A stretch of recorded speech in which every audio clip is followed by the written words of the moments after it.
It's not about how much money you make, it's how much you keep.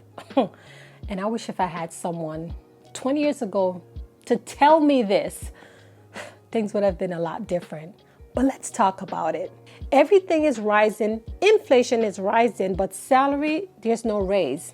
And even if you're getting a raise, it's a small percentage, 50 cents, a dollar raise, that's not gonna do much. So what I'm saying is we have to practice emotional intelligence. It's not about how much money you make, it's about how much you keep. You know, oftentimes, some of us, we have problems when it comes down to money. I was once like that until I had to practice emotional intelligence as it comes down to the financial spectrum. But I have learned over time that emotional intelligence is what we need when it comes down to money. Because here's the thing, we all operate on emotions when it comes down to money. Listen, 20 years ago, as soon as I get paid, right out the door, I'm going to shop and I'm buying all these different things. I used to purchase clothes, so much clothes to the point that I never used to wear them. Now, let's move forward. I had to teach myself that this does not work again, especially when you have a family. What I'm saying is a lot of times, including myself, because I did this, 18, 20 years ago. Some of us just shop just to shop. Some of us shop when we are stressed. Some of us shop just for the fun of it. Some of us shop for when they're in depression. Some of us just spend money, a lot of other things, whether it's to purchase the luxury cars, those fancy bikes, right? Handbags. The list goes on and on. But for what I'm saying is that, so whether it's stress, boredom, depression, or just shopping for fun, we all do it, right? Right? Right? Because there's no one perfect. We all have done it at least one time. I mean, I've done it plenty times, but thank God for His grace and teaching me emotional intelligence, then this bad habit changed over time. And we're talking about maybe 18, 20 years ago, but I felt the need to talk about it because up until this day, I know a lot of individuals channel this into their day-to-day behavior. And as a result of that, it doesn't go too well. And so even if I'm going to be the auntie on this video, we're going to talk about it. So here's the thing, when it comes down to money, we have to practice emotional intelligence. We have to ask ourselves, is this a need or want? Is this product or anything that we're buying, does it serve as a short-term satisfaction, or will it be a long-term benefits, right? We have to hold these conversations with ourselves, because really think about it. When you work 30 to 40 hours to overtime, beyond that. And just knowing that you put so much time into your financial aspect of making money and just blow it over time. So my addiction was clothes. I'm going to be quite honest to you. 18 years ago, 20 years ago, I used to just love buying clothes and parties and go out with my friends, and things changed. As I've gotten older, a woman, a wife, a mom, a Christian, and just looking back at my life, I was like, girl, you needed a beating. But thank God for His grace and mercy and emotional intelligence.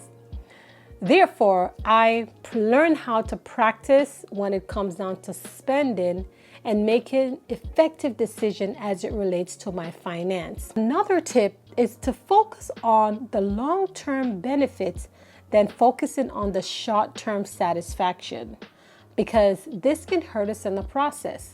So this means budgeting yourself and practice proper spending so you don't overspend, and also purchasing things that is a need, not a want.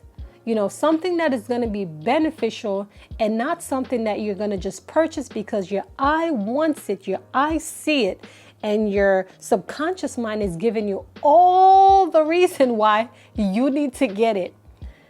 It's like, I'm going to give you a prime example. Here is what I used to practice. I used to just purchase clothes and don't wear it right away. In my mind, I'm having these thoughts process like, you know what? I'm gonna go out next week or 2 weeks ago, so let me buy this. And you know what happened when the 2 or 3 weeks come? Guess what happened? Ended up wearing something else and not what I purchased with the intention to wear. Do you get what I'm saying? And this could mean same thing when it comes down to food. Overbuying food, grocery, some things that you may not cook, but you purchase it anyway because you thought you were gonna cook it or something to that nature, and it just end up spoiling in a process. The same thing goes for anything that, just think about it for a second. Be careful, because this economy that we live in now, it's not easy. It's hard. It's challenging. We can see that the inflation is going up.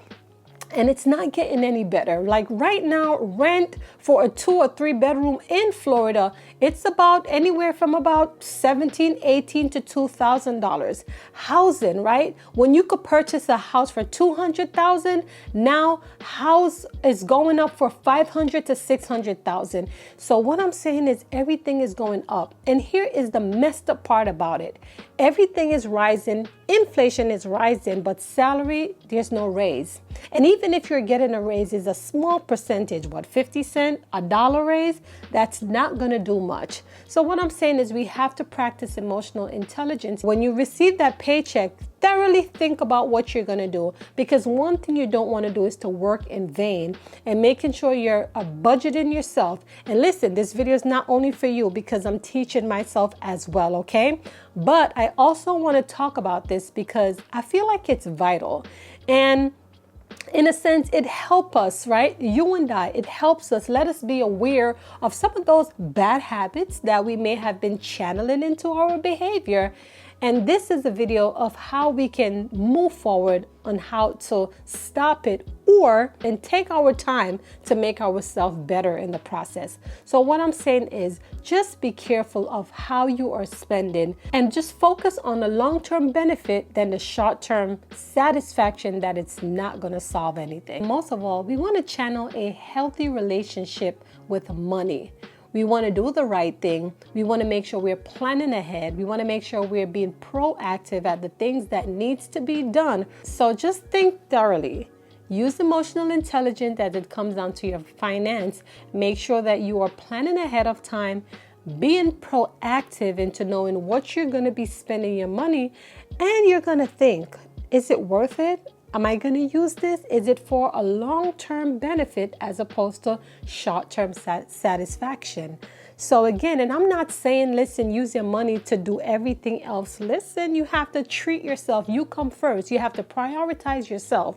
So if you're treating yourself to something, that is something different than channeling the bad habit of keep purchasing things that you don't necessarily need. Or as well, working overtime job, and before you know it, you have no money by the end of the week. So what I'm saying is practice good habits as it relates to your finance. So again, it's not about how much you make, but it's about how much you keep. So we want to practice those healthy behavior as it comes down to your money, your finance, doing the right thing so you can have a peace of mind. All right. And so this video is just to remind you and I, when it comes down to money, you want to be conscious of it. We want to use emotional intelligence, and we want to practice good behavior. I hope this video finds you well. Be sure to give this video a thumbs up, and also to subscribe if you're brand new to this channel. Take care. Bye.